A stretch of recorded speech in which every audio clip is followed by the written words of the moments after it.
But now we will move on to the artificial intelligence and how artificial intelligence is a buzzword today and the way it is very fastly changing the entire notions of everything around us, of our social fabric. So in order to further delve into the revolutionary aspect of the artificial intelligence, we are very glad that we have been joined by data scientist Dr. Shoaib Sadat. Assalamu alaikum, Dr. Shoaib, and thank you so much for joining us. Walaikum salam. Thank you, Hajra, for having me over. It's good to have you, Dr. Saab, Absolutely. over here with us, on our morning show. And we were in conversation with Miss Bushraf all the way from US, who actually wanted newer dramas to come in, or the same dramas with good quality. I think artificial intelligence Oh, yes. will do that for all of us as well. But while we're at the helm of this industrial revolution, which is taking place at this very moment, where we do see smart motorways popping up, where we do see how, in the field of medicine, finance, everywhere we'll see artificial intelligence coming in. How do you think Pakistan now can take advantage of it and be on the same bandwagon? Because we really need to take like steps which needs to be, work needs to be done right away. Yes, Shazad. No, absolutely. You're right in saying that there is a lot to be done. We are still a lot behind.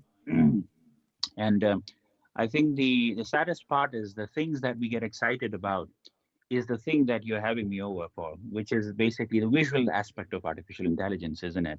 It's basically the imagery, the video making, and all of that. But there is a lot more to do with it, as you rightly said.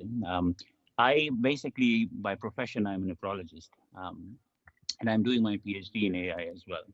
And primarily, my research work is actually clinical based. So it's basically applying the AI to medicine and finding patterns in it and trying to find solutions and cures to conditions and diseases. Um, but on the side hobby, I've been working on this. And that makes me think that I think when it comes to Pakistan and our beloved country and the way that we should be actually planning things in order to introduce the technology, the AI by itself, AI education. And there's a lot in that as well, including ethics and, how to apply all of that. I think we are far behind in that sense, to be honest. So yeah, I agree with you on that front. Right, right. And Dr. Shoaib, so AI is a buzzword and there's a lot of conversation on the agential AI. So if you could please tell us about what are the prospects of the agential AI, what exactly do we mean by agential AI, and how does agential AI can help in the telemedicine aspect of that, and especially the debate conversations on the confidentiality and protecting the data of the physician and a patient.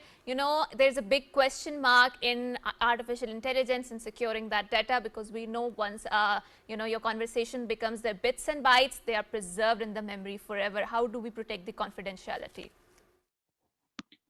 Yes, Hajra. I think you meant agentic AI.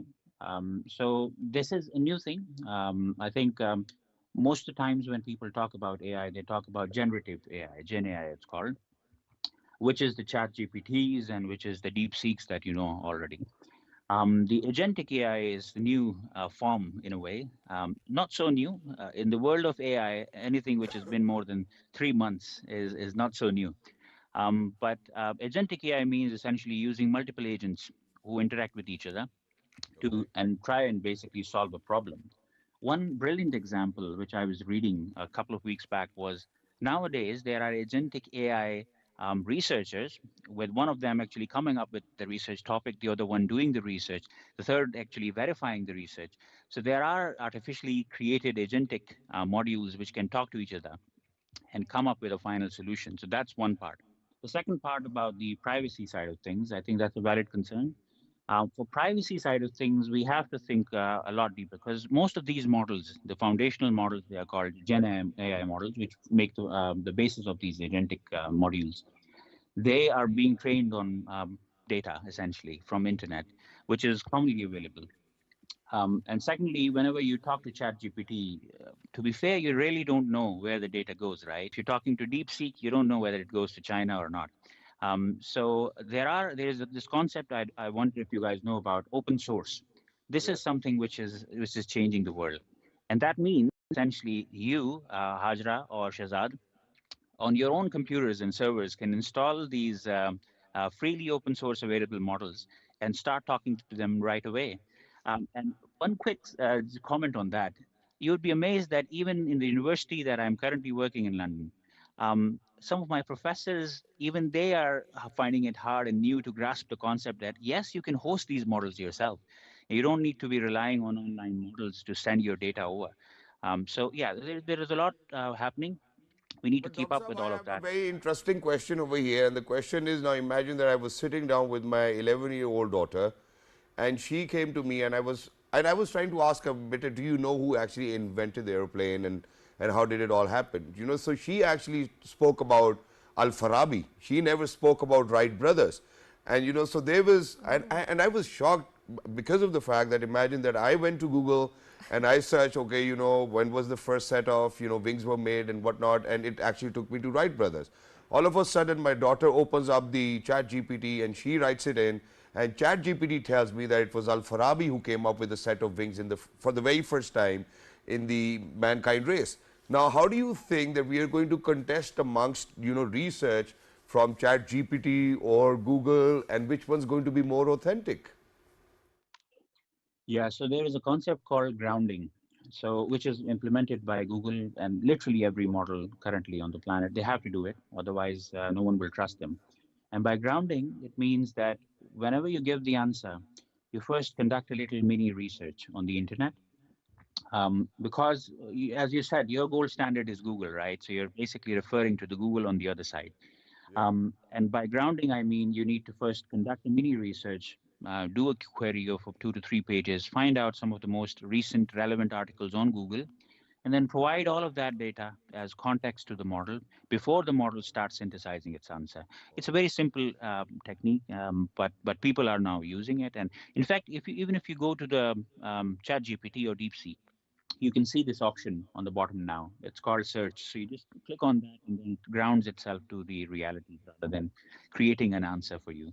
Right, right. And Dr. Shoaib, I think Shazad mentioned a very important point, and that is that how the chat GPT, artificial intelligence, or generally Google, this internet technology has a very racist bias, has a very Eurocentric bias, has this white supremacist sort of the bias. And we see that coming into that technology or information or the answer. How do you think we can counter this Eurocentric racist bias within the artificial intelligence, within the Google, within the internet technology? Because like he gave the example of Al-Farabi, yes, I also do know that he was the one who made, but just because he had a Muslim background, he's just being whitewashed and being relegated to some dungeons of the library and the society. And Wright brothers' name really stand out because they were the product of the, you know, Christian society or the Enlightenment era. So as a Muslim, so, you know, what sort of duties and responsibilities lies upon us in the field of artificial intelligence?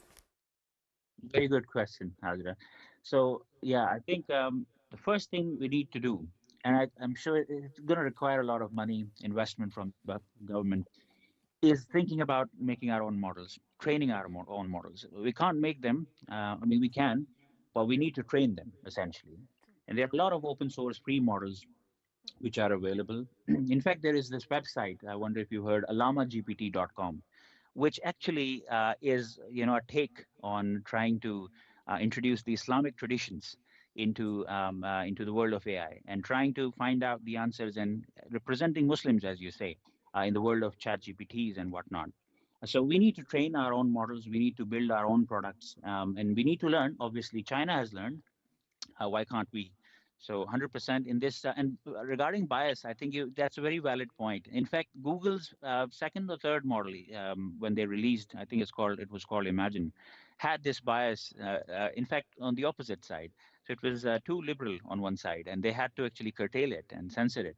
So this is unfortunately, product, a byproduct of training. So if there is one directional training, one kind of data, it all depends on data. So Yeah, and it's the more exactly like, you know, if I'm going to land on moon first, I think I'm going to take the major chunk out myself as well, you know, and take the credit too. But I think with this, people certainly really need to be careful about misinformation and how artificial intelligence in days to come probably will make us a little more dumber because there'll be too much reliability. But thank you so much, Dr. Saab, Thank for you so being with much. us. Lovely to be in Thank you so much. conversation with you, and we hope that we're going to get in touch once again as